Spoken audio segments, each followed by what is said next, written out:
Hello guys, welcome to my YouTube channel.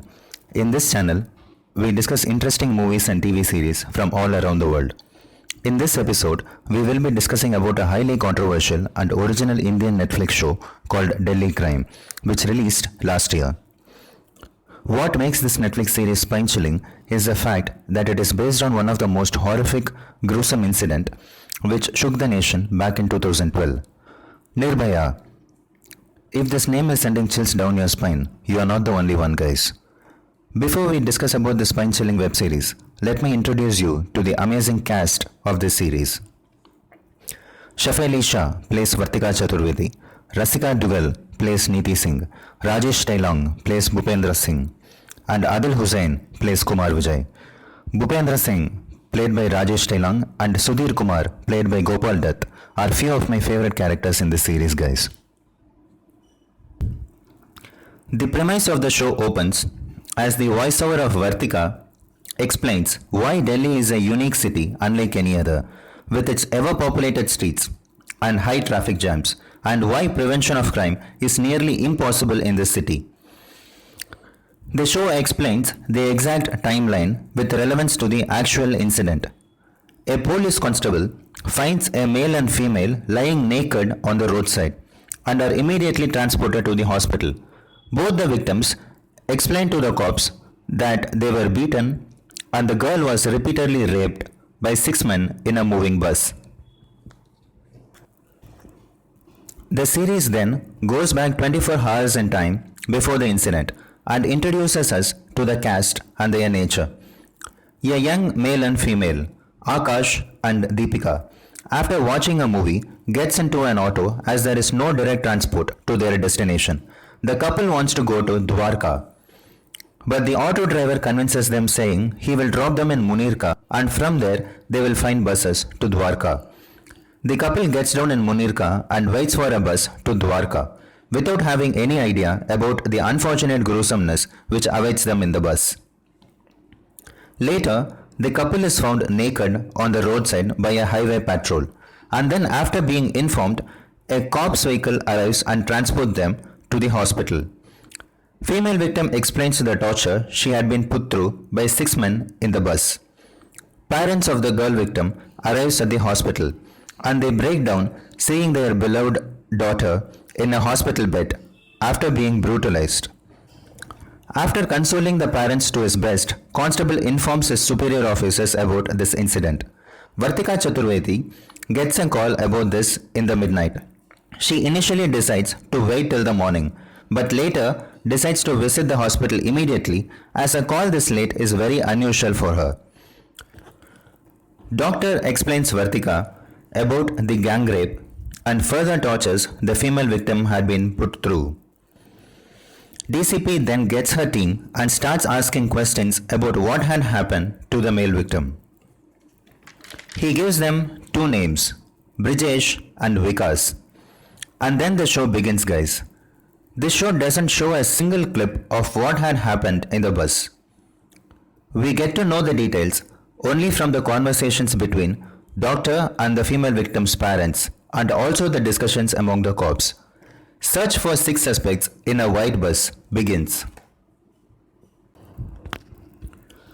Later, Vartika's daughter, who is determined to leave the country for her studies and who won't be convinced by her mother to stay in India, discovers about the incident in the news. DCP's team questions bus owners to find the bus the incident had happened. There is an interesting conversation which happens between Vartika and her daughter. Vartika says, Chandni, the world is exactly as it was 24 hours ago. And she cuts the call saying, that's the problem, ma. Police finds out a bus and its driver are missing, which belongs to one of the owners. They gather information that it's a school bus. They learn the name of the driver is Jai Singh, the 3rd suspect. And one of the owners says his cleaner named Alok Kumar is missing too. Later, male victim gives them the roadmap of the bus travel in which the incident took place, and also details about the exterior and interior of the bus. Cops find the bus from a CCTV footage and then the male victim, Akash, confirms the bus. I told you guys, Bhupender Singh is my favorite character, right? I'll tell you guys why. Because he is the first one to shed some light on the boyfriend's character. I'll save that for later. As the show proceeds, police nabs the first suspect, moving the same missing bus.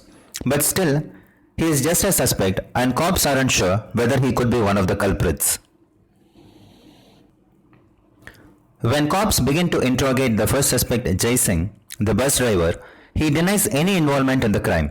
At the same time, bus is examined by the forensic experts team. The forensic team finds the victim's blood in the bus flooring. And also, the phone of the first suspect was in the same location identified by Akash, the male victim, and thus cops knew they nabbed the first culprit. After understanding, the cops had enough evidences like call logs and bloodstains in the bus flooring. Jai Singh accepts to confess and also to give the names of his accomplices. The most spine-chilling scene of the entire series is when the prime suspect Jai Singh starts to explain the torture he made Deepika, the female victim, endure in precise detail without any sense of remorse. Jai Singh says it was all started because of the boyfriend, as he tried to be intimate with Deepika in a moving bus, and it instigated the idea of raping her to him and his friends, or else their plan was only to rob the couple. Vikas Goswami, Brajesh Kumar, Alok Kumar, Sonu and Amar are the 5 accomplices of Jai Singh who were involved in the crime. Police then further proceeds to catch 2 more culprits, Vikas and Brajesh. As the cops raid Vikas' house, they find Akash and Deepika's belongings and a small piece of flesh. Yes guys, you heard it right, a bloody piece of flesh. On the station, Brajesh and Vikas enacts the scenes that had happened on the bus. Jai Singh is a maniac and he did the torture and they were only trying to have sex. This is what they tell the cops. And they did it because they were afraid of Jai Singh. Brajesh and Vikas also confirms that boyfriend tried to feel Deepika and that is the reason they decided to rape her. Police then proceeds to find Amar. A new character called as Bankelal comes to the police station and explains that he was robbed by the same gang. This gives the idea that this is not the first time this gang had been involved in something like this. Then the show proceeds to show the angry mob who wants their revenge for what they had done to Deepika. Akash identifies the culprits. Bhupender Singh, after examining the male victim's call logs, discovers he has girlfriends other than Deepika. He goes on to express his grief about how he could have defended her better. The search for the final 2 suspects, Alok and Sonu, intensifies. Jai Singh, the prime accused, is being transferred to Tihar jail. Brajesh and Vikas attempt a failed suicide attempt in the prison cell.